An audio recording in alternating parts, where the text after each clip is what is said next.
And we're back. Welcome to part 2 of our little special episodes about remote working and the coronavirus situation. Tell us about part 1, Matt. Yeah, so part 1 was a little bit of a broader, higher level introduction to, just taking the time to reflect on what's going on and where you might find you have a few extra hours in the week, and also just some of the paradigm shifts that have that we're seeing unravel across the world at the moment.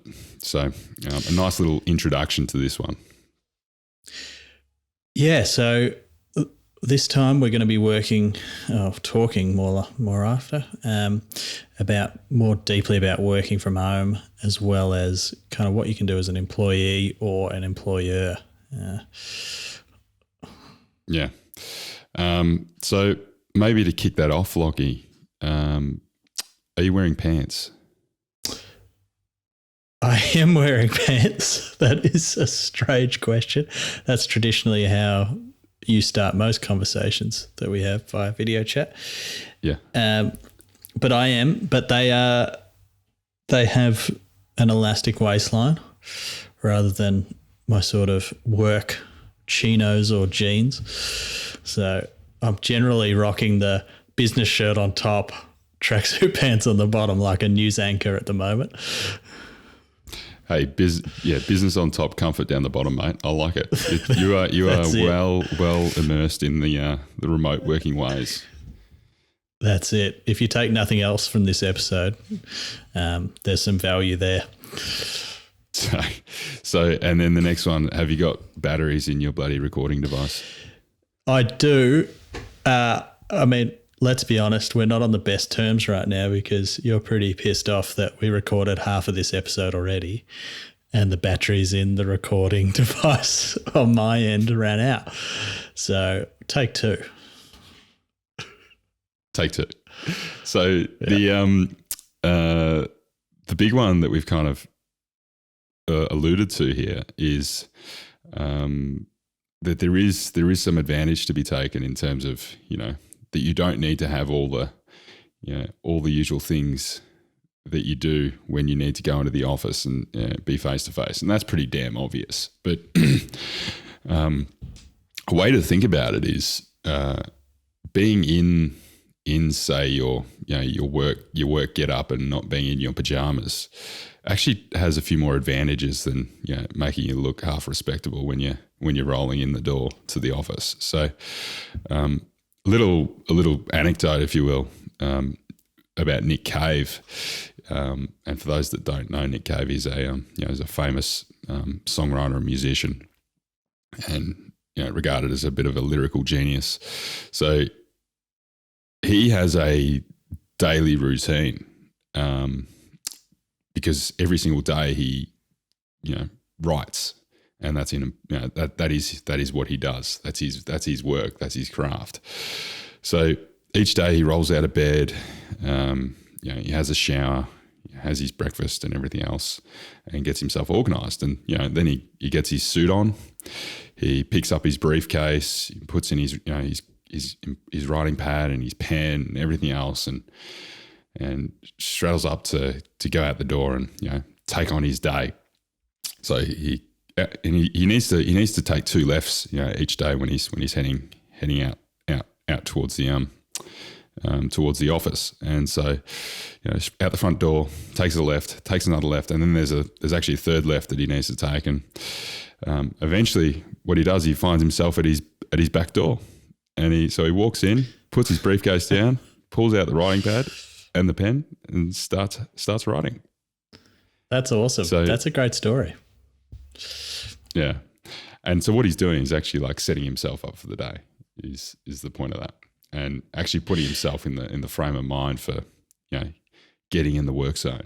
And yeah, I find when, there's a big difference between, rolling into doing some work, sitting in some pajamas or things versus, you've got up, you've had a shower, you've got yourself dressed properly and maybe done some exercise or whatever it is that you do of a morning as you would if you were going to work. And so the point of that is to, stick to those routines. Yeah. And I guess the key point from Nick Cave there is like to have some sort of ritual that breaks yourself between your,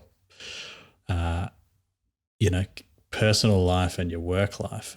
For me, I work in the spare room, and I've started coming in here and of a morning, but I've actually added things to my morning routine with some of the time that I've gained, like doing say a small amount of exercise or actually eating breakfast. Because a lot of the time I just get up and as late as possible and then try and leave, as quickly as possible because I was so already kind of pushing it. But now not having that commute means that, I can actually start my day, do a meditation, have breakfast, and then kind of transition into the spare room. And for me, physical space is really important. So that I've noticed that, and you can use that kind of idea, not just for work. I think it's pretty well known that that's a psychological factor. Yeah, it's called. I think there's a name that's given. It's called the third space, which is like a transitory space between home and work, because and unfortunately, or whatever, some people don't have maybe a spare room or something, and they need to just set up office in a living room. There's no reason that you can't still have a third space somewhere to like kind of shift your frame of mind from being at home to being at work, because previously for many people the commute is that third space. It gives you a chance to either wind up or unwind as you're leading to and out of the day of work. So sticking to those routines is a big one. Communications. So as an employee, are you still using emails for your main source of communication? And if so, why? Emails are such an inefficient thing. I don't know about you, mate, but if I didn't have Slack to running this podcast, if we didn't have Slack for this podcast and looking after the team on there, I wouldn't have a hope. I mean, we noticed an instant change putting it in. If you don't, like the absolute bottom level, you can implement straight away is WhatsApp if you wanted to. Otherwise, if you're in a bigger company and use Microsoft, you'll likely have Microsoft Teams, which is Microsoft's rip-off of Slack, allegedly. And so you can kind of hook up a kind of communal chat channels and all those sort of things. And look, it's pretty widely implemented now, but I'm still surprised by how many people don't have this functionality. And, Skype one-to-one direct messaging is not the same. It doesn't cut it. Yeah. Well, but there is some value in that kind of little IM, the ability to instant message people. There is some advantage in that. Oh, definitely. Much better than one-to-one messaging in an email platform. Email threads are not the answer. No, only if you really want to railroad someone and CC in 45 people like you see some people do sometimes. Yeah. They're still pretty good for that. Yeah, well, yeah. I think if you're doing that, there's probably bigger problems at play in the organisation. Yeah. But and that also goes, we want to encourage a few rebels if we need to. So if the autocrats in the IT department aren't letting you, try out different software or aren't implementing anything other than email, just start up your own WhatsApp messenger group or start up your own messenger chat or something. Create a few Gmail accounts or something and start chatting to people that way. That's it. They'll eventually follow. Yeah, I think the thing to think of, the way I'm trying to think of it is, in my opinion, what makes sense to keep the same and what makes sense to change? The fundamentals. And then that's something we picked up when we were reading My Year Without Pants, or the year without pants, sorry, is that, what sort of things can you remain fixed and what are you flexible with? So what can you now do? You can walk the dog at 9 o'clock if you want to take a break. You can work it if you have the flexibility. You're not so bound by time anymore. You can work whatever time you want, potentially, dependent on your circumstance. But, there are things that you can change and there are things that you'll want to recreate. So that type of instant messages where you can talk in different channels kind of recreates what an office is like in some sense. Yeah, well, a lot of companies are doing, and this is really important because quite often you have like a warming up with the team at the start of the day over a coffee. Keep doing that. Just do it via video chat, and everyone sits there and just has a random chat about things. There's no reason that should cease because that's an important part of the like team cohesion that you get going. And again, this is a really big opportunity for employees. This entire thing is a great opportunity for employees because you can help your organization transition into this new way of working, or now that things are kind of settled a little bit, or at least for the time being, you can help to stand up some new software or ways of doing things or, different approaches. So, and then eventually you might seek to level up the organisation through the different tiers of what a distributed team looks like. Yeah, so this is something from Matt Mullenweg, and he talks about 5 levels of a distributed team. For those who haven't listened to episode 6 yet, he is the founder of Automatic, which is probably the most successful business that's fully distributed that's in the world. But I think you touched on a good point there. Like if your manager or whoever you work for, your boss, they're as scared about this as you are, probably more so. So anything that you can do to give them a hand or set up something or come up with a good idea or just step it up a bit is going to be worth 5 times, 10 times what it was in the good times, If you can dig in and help out, you're going to be remembered, even if it's just effort. It doesn't have to be some spark of genius, I don't think. And that's my read on it.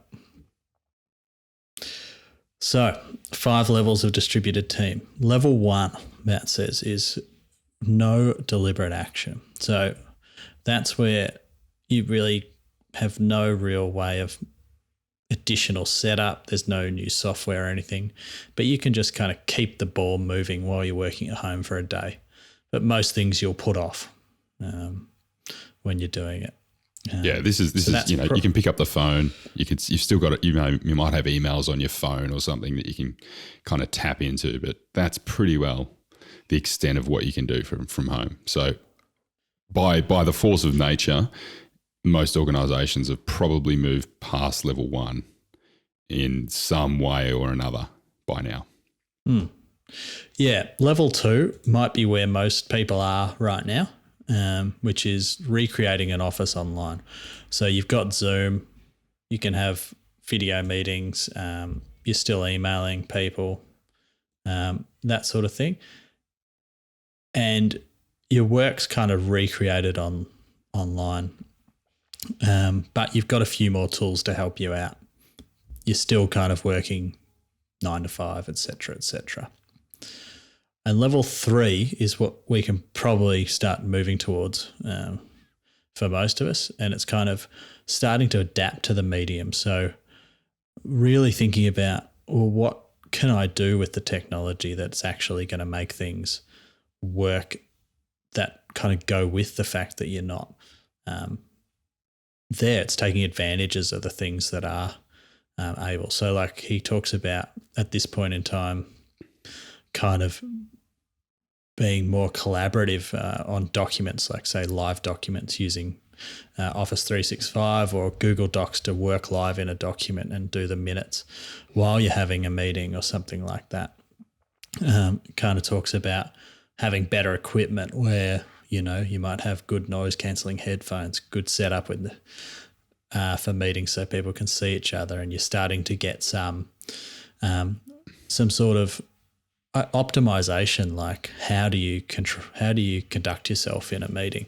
Yeah, I was going to say, mate, particularly for some of these like, you know, world-class organizations, many of them, you know, literally give money to their employees, obviously in place of having an actual office, although many have both, and they give money to their employees to go out and buy themselves the best laptop that they want, go out and buy themselves, you know, a great headset, a great chair, and a great desk. Now, things don't need to go to that extent, but you can help.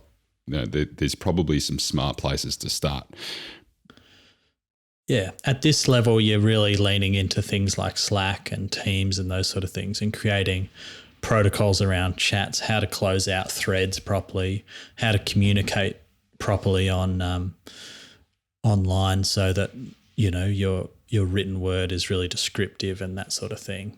How do you actually relate? And you're cutting down the amount of meetings you're having for the sake of meetings. You can have meetings for 10 minutes. You can have meetings for, you know, you can have a meeting on the phone while you're walking your dog. You know, like I said before, you can start to kind of lean into the things that actually remote working enables you to do. Level 4, Ryan, asynchronous communication.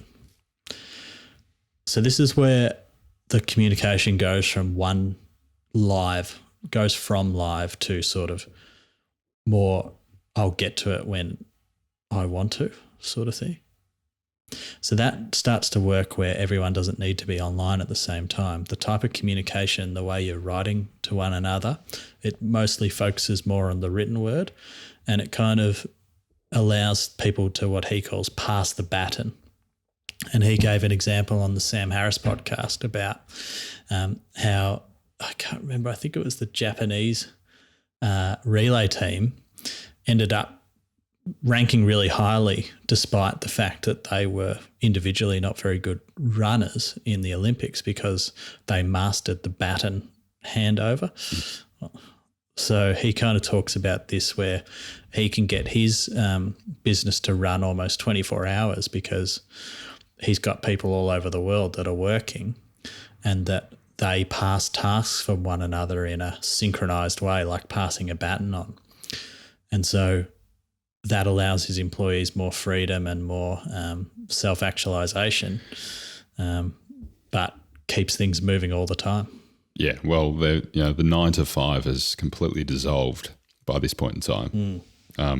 You don't need to be in any particular specific location. You don't need to be anywhere at any specific time.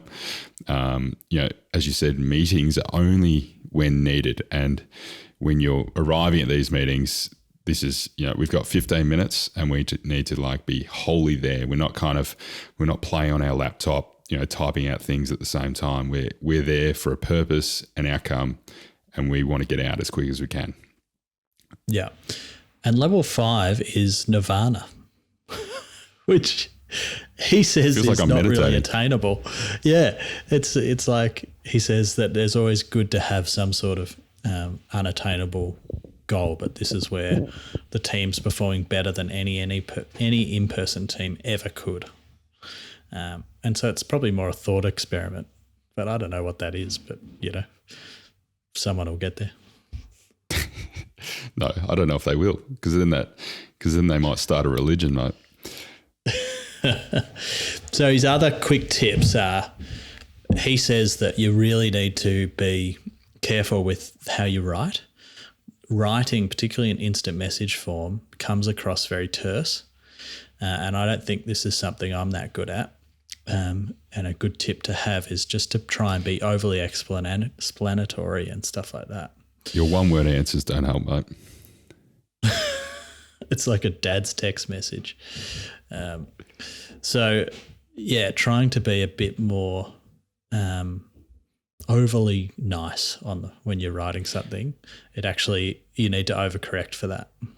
Yeah, I think, and it's not to say that, more words is better, but it's more feel and more time in thinking, how does this sound, as opposed to, putting an essay in, because sometimes there can be also too many words. So I think it's definitely a craft in getting to that level. But the idea is you want to be able to pass something over to someone asynchronously, and they have enough information to continue on with what they want to do, without asking questions and needing to call a meeting.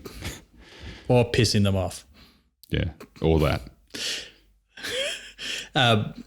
And something he talks again about is if you are finding you're kind of disconnecting with someone and you're not really kind of able to, they don't get what you're saying, you don't get what they're saying, you feel a little bit of tension, the best thing to do is immediately step it up a level and get on the phone with them or get on a video chat and just sort it out so it doesn't brew, because there's likely some sort of miscommunication that's going to cause an issue. So just, sort it out. But it's even like there's probably nothing there at all. So if you feel anything like that, as soon as you've had one back over the fence and one back, pick up the phone straight away. Yeah. Or write that email with 30 people CC'd in. Just go one way or the other. Don't do option 2. So fucking hell, mate. We're trying to help people out here. You go off and do that. Well, you never know. Sometimes it might be necessary, but don't do that. So, what's next? So that's the kind of the employee side, and a little bit of what an organisation can go through. So what about if you are in that manager position or that ownership position, Lockie? You've certainly gone through the transition yourself in a pretty big way for your guys. So you might have a few tactile first-hand experience things to pull out here. Yeah, so I guess I can kind of offer some perspective of what I think, and then also kind of what I've been advised by people or read. I think open communication regularly is really important as best you can. And whether you're able to do it enough to satisfy people, you've got to be seen as really trying. So we've been putting out a weekly video update to the team where we talk about what's going on and try and be as transparent and honest as possible about what we're seeing out there and how it affects people, how we're going. And we're starting to rotate it around, so different staff coming in on different days into the video chat, virtually, to kind of say what's happening. And I think that harks back to sort of the Ray Dalio approach of transparency and honesty as best as you can. And it builds trust. I think the other thing we touched on in part 1 is probably good too is, can you do this deep work now? Do you if you're stood down or your business is not able to open, or you're in a situation like us where you are but you're kind of isolated, what can you do to kind of strategize?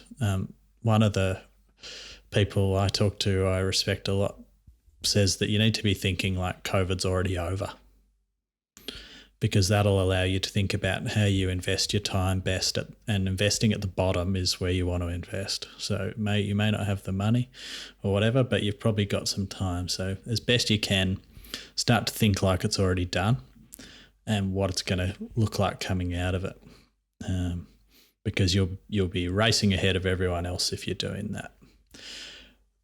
And probably, so I don't go on for too long, yeah, I think that if you really feel this way and it's genuine, now's a great time to really step it up and be compassionate. So can you send out a little mail to all your customers, a little letter with some chocolate in it or something, or a small board game, and say, hey, I'm thinking of you? Or can you organise some drinks with all your employees at 4:30 on a Friday, or can you send something to them, to their houses and their families, and say, hey, here's a puzzle to get you through the isolation? Because people really need that, and if it can really show what you're all about, if that's what you are genuinely feeling. So it's a good time to go out on a limb and be kind. Yeah, you don't have to send them a 2,000 piece puzzle either. You send them something small, and it's more, there's a lot of power in that gesture, because the challenge is, particularly for the more contemporary running organisations, is that move to being completely on the remote side can be quite tough, because you're missing a lot of the little bits and pieces, people passing each other in the office, people having spontaneous catch-ups, after work, or, as you said, Friday night drinks. So encouraging some of those social events is good. So, but then also all this stuff, don't try and reinvent the wheel either. Let a little bit of chaos run wild to some degree, in terms of trying to find what works for you, but also there are many organisations out there that are doing this really, really, really well, and have been doing so for a long time, and not just in the tech business either. That's important, because we're talking about WordPress here, and Basecamp and Asana, and many of these distributed type teams, and there's many others that don't operate in those particular tech industries that do a great job. I think the point you raised earlier about Nick Cave, like writers and people who write novels and things, they're the original work from home people, right? So they've got many more years of experience to teach that we can take from them. So that's it, mate. That was a good little one. I hope there was something Thanks. people can take away. See you later. Yeah, bye.